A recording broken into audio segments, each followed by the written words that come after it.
शुभ प्रभात बच्चों। आज हम हिंदी व्याकरण और लेखन कक्षा 6 का पहला पाठ अभ्यासेंगे। तो देखिए बच्चों, पहला पाठ है आपका वर्णमाला। तो आपको याद होगा कि हमने 5वीं कक्षा में वर्णमाला का परिचय किया था और लिया था भी। तो उसका पुनरावर्तन यहाँ पर हो रहा है। तो देखिए आपको यहाँ पर वर्णमाला, अनुस्वार, चंद्रबिंदु, विसर्ग, संयुक्त अक्षर, नुक्ता और अ, यह क्या है, वर्णमाला के पॉइंट्स है। तो देखिए वर्णमाला में क्या क्या आता है, स्वर, व्यंजन और संयुक्त व्यंजन।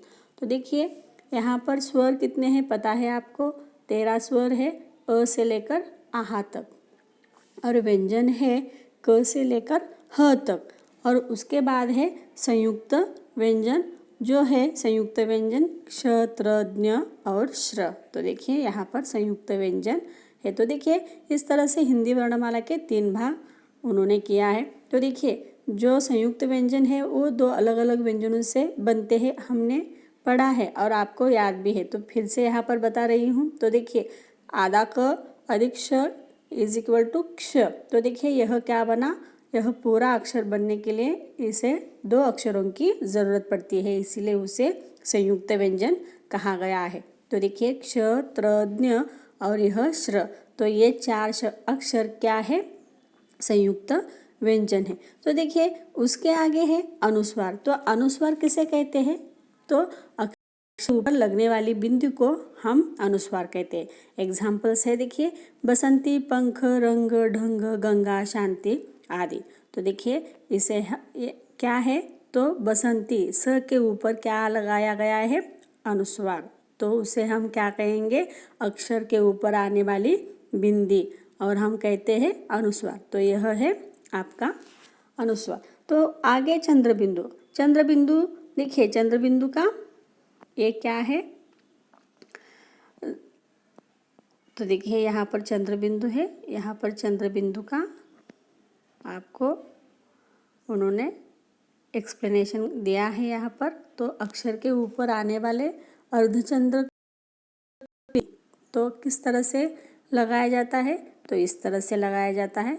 तो उसका उच्चारण नाक तथा मुंह की सहायता से किया जाता है, इसलिए उसे चंद्रबिंदु कहते हैं। जैसे बूंद, गांव, माँ, आँख, तो यह सारे क्या है, चंद्रबिंदु है। कहाँ पर आते हैं, यह अक्षर के ऊपर आते। तो उसका चिन्ह कैसे है, आधा चंद्र और उसमें बिंदी।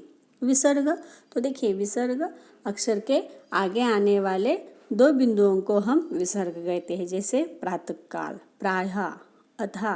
तो देखिए यह जो विसर्ग है उसका उच्चारण हम किस तरह से करते हैं, ह के जैसे करते हैं।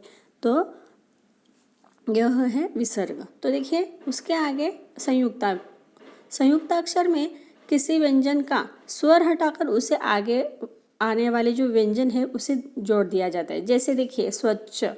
तो देखिए स्व किस तरह से है, आधा स अधिक व, यानी स, यह स का पूरा स है क्या, नहीं, पूरा स किस तरह से बनता है, स अधिक अ इज इक्वल टू स, यानी आधा स अधिक अ। तो इस तरह से पूरा स बनने के लिए भी देखिए स अ का उच्चार आता है, यानी उसमें से क्या निकाला गया, यहाँ पर अ निकाला गया। अ यह क्या है, स्वर है। समझ में आया बच्चों। तो देखिए स्वच्छ, तो यहाँ पर जो व्यंजन है, दोनों व्यंजन है, लेकिन उन व्यंजनों में स्वर है, उसे हटाकर उन्हें जोड़ा जाता है, इसीलिए उसे संयुक्ताक्षर कहते हैं। समझ में आ गया। तो किसी व्यंजन का स्वर हटाकर आप कंफ्यूजन हो जाओगे, यहाँ पर कहाँ पर स्वर है, सिर्फ व्यंजन दिखाई दे रहा है जैसे स, लेकिन स में ही अ है, यानी स्वर है, इसीलिए उस स्वर को हटाते हैं। सिर्फ आधा स है और पूरा व है, तो वह बना स्व।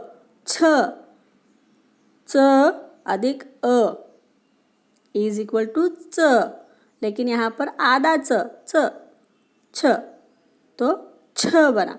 इस तरह से यह व्यंजन का स्वर हटाकर क्या बनता है, संयुक्ताक्षर बनता है। समझ में आया। आगे है नुक्ता। देखिए अरबी और फारसी भाषा से हिंदी में आए कुछ शब्दों में अक्षरों के नीचे बिंदी लगाई जाती है। तो देखिए यहाँ पर हमने ये भी बात पढ़ा था पिछले साल। तो देखिए नुक्ता कहाँ पर लगाई जाती है? नुक्ता अक्षर के नीचे लगाई जाती है। तो ये जो नुक्ता देने वाले अक्षर है या शब्द है पूरे, ये कहाँ से आए हुए हैं? हिंदी में से है क्या? नहीं, अरबी और फारसी में से आए हैं। अरबी और फारसी यह भाषा है, तो उन भाषाओं में से कई शब्द हिंदी में आए हैं, इसीलिए यह क्या है? तो उन्हें नुक्ता दिया जाता है, क्योंकि वो जब बोलते हैं तो वहाँ पर क्या होता है, अपना प्रोनाउंसिएशन और उनका प्रोनाउंसिएशन में बहुत अंतर पड़ता है उच्चारण में। तो देखिए उस उच्चारण में फिक्र यानी फिकर, जिद, फैसला, आवाज़, यानी जिन अक्षरों के नीचे नुक्ता है यानी बिंदी है, उन अक्षरों पर वो क्या देते हैं? जोर लगाकर बोलते हैं। लेकिन हम अपनी बोली और उनकी बोली क्या है? अलग अलग है। इसीलिए सिर्फ हम उच्चारण अपने बोली में करते हैं, लेकिन लिखना हमें किस तरह से? इस तरह से। किस तरह से? तो देखिए फिकर, फिकर यानी फ के नीचे क्या आ रहा है? नुक्ता आ रहा है। जिद, फैसला, आवाज़, मुसाफिर, तेज। तो इन अक्षरों के नीचे भी क्या आता है? नुक्ता आता है। लेकिन हमने पिछले साल पढ़ा था 2 अक्षरों के नीचे नुक्ता आता है, कौन कौन से? वेरी गुड, ड और ठ। तो देखिए ड और ठ के नीचे क्या आते हैं? नुक्ता आता है। तो उसी हिसाब से कई अनेक शब्द है जिनके नीचे भी नुक्ता आता है। तो देखिए उसके बाद है अ। तो देखिए यह क्या है? अक्षर के ऊपर सिर्फ चंद्र आकार दिया जाता है। तो जैसे देखिए doctor, hockey, office, football, hospital, यानी ये सारे शब्द कैसे हैं? अंग्रेजी। Very good. तो देखिए अंग्रेजी शब्द है, इसीलिए उनका उच्चारण के हिसाब से हम हिंदी में लिखावट करते हैं, यानी अपनी देवनागरी लिपि में उसका हम लेखन करते हैं। तो देवनागरी लिपि में लेखन करते हैं, लेकिन उसका उच्चारण क्या है? अंग्रेजी ही है। डॉक्टर उच्चारण डॉक्टर है, लेखन कैसा है? देवनागरी है। समझ में आया बच्चों? इसीलिए वहाँ पर अ यह क्या दिया गया है? चिन्ह दिया गया है। तो इस तरह से आपका यह वर्णमाला है। तो देखिए बच्चों आपको समझ में आया होगा। तो हम इसके स्वाध्याय लेखन करेंगे। ओके, धन्यवाद।